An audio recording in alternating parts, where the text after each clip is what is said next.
The fire station stands at the only place which is actually entitled to call itself King's Cross, the junction of 6 roads at the top of William Street. And there's probably not one of the 100,000 inhabitants who know that it was originally called Queen's Cross.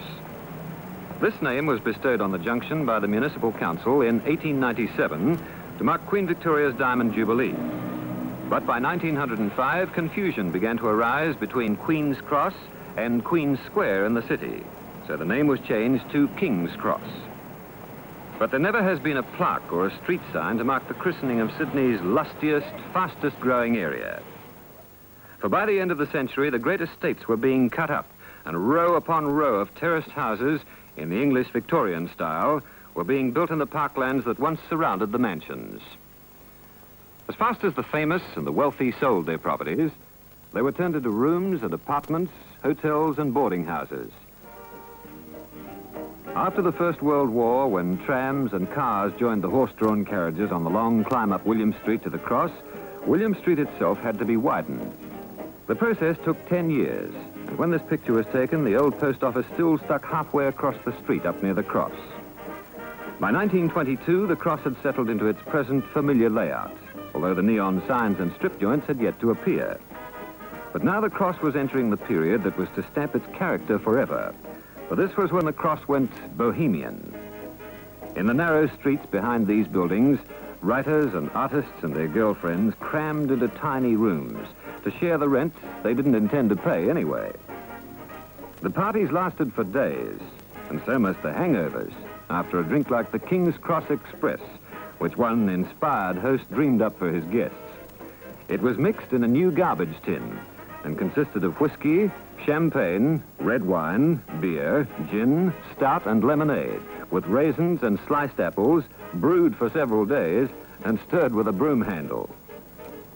The Queen of Bohemia in those days was Dulcie Deamer, whose favorite party outfit was a leopard skin. Dulcie still lives at the Cross. She likes to sit now in the park among the old-timers dreaming in the sun. Dulcie Deamer, the Queen of Bohemia, wears her title proudly as she talks with Suzanne Baker. But what sort of things did you do to make you bohemian? I don't know. That's hard to put into words, too. I always acted naturally. And I'm very fond of life. And as I was stage trained, I used to do, as a matter of course, the splits and the high kicks and things like that at our parties.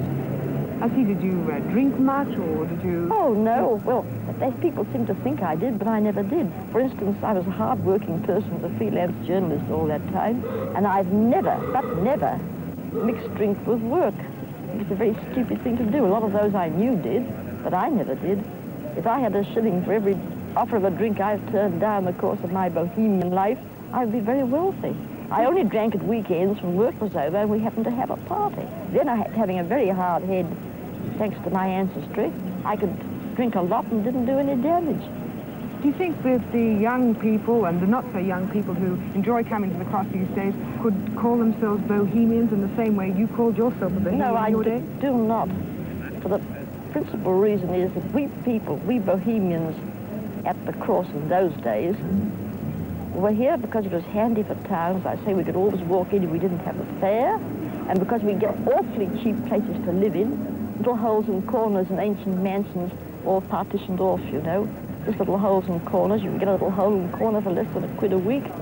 Well, those were the two important factors. That's what brought the artist crowd, who never have much money unless they succeed, up here with their girlfriends and hangers-on. They certainly, being in very old places, had atmosphere. It's something you can't describe. They had plenty of inconveniences and lots of bugs. Bugs were a trouble. One of my principal troubles at the Cross was bugs. Other people had that too. How did you deal with them? The landlady was always dragging out the bed and dosing it in the backyard with kerosene. And the bed smelled bad, but for a while it kept the bugs down.